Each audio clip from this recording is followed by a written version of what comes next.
So hello again, guys. Okay, so we talked about two types of probability. We talked about theoretical probability, which is the one that we expect to happen, and then we talked about experimental probability, which is the one that after we perform a few trials is the one that we can actually base data off of by using the data from those trials to now create a probability that something's going to happen. Okay, so a couple of things that I want you to remember about probability. Okay, so just some key things. Probability is written as a ratio. Okay, so it's a comparison of two values, or in this case, two events that could possibly occur. Okay, the other super important thing to remember is that because it's a ratio, it can be written in fraction form. Okay, it can be written in decimal form. And it can be written as a percentage. So you can go back, forth, front ways, back, whatever. You can write it fraction, decimal, or percent. So for example, if there's a 30% chance of rain, that means I could also say there's a 0.3 chance that it's going to rain, or there's a 3 out of 10 chances it's going to rain. Okay? All right, so because it can be written in a fraction, decimal, or a percent, this brings me to another super important point, that probability always falls between 0 and 1. It's kind of sloppy.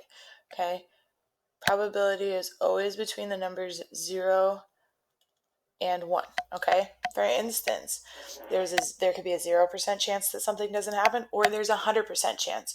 Remember, the number, or the 100% is equal to 1.0, which is a whole, which is equal to 1 over 1, which is a whole. Okay, so it's between 0 and 100, so it can be written in percent, decimal, or fraction form still, but it's always between 0 or 1.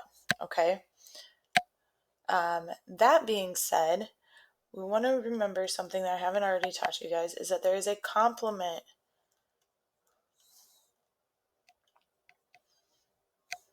to every probability. So for instance, if there's a 30% chance of rain, the complement would be whatever the remaining value is to get you to 100. So if there's a 30% chance of rain today, the complement to that is the opposite.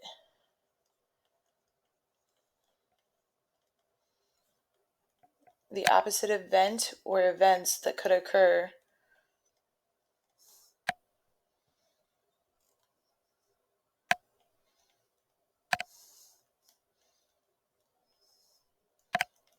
okay, and this should equal you up to, or total you up to a whole number of 1 or 100%.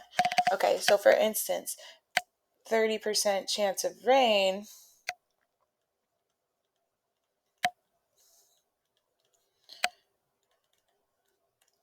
plus whatever should equal up to 100%.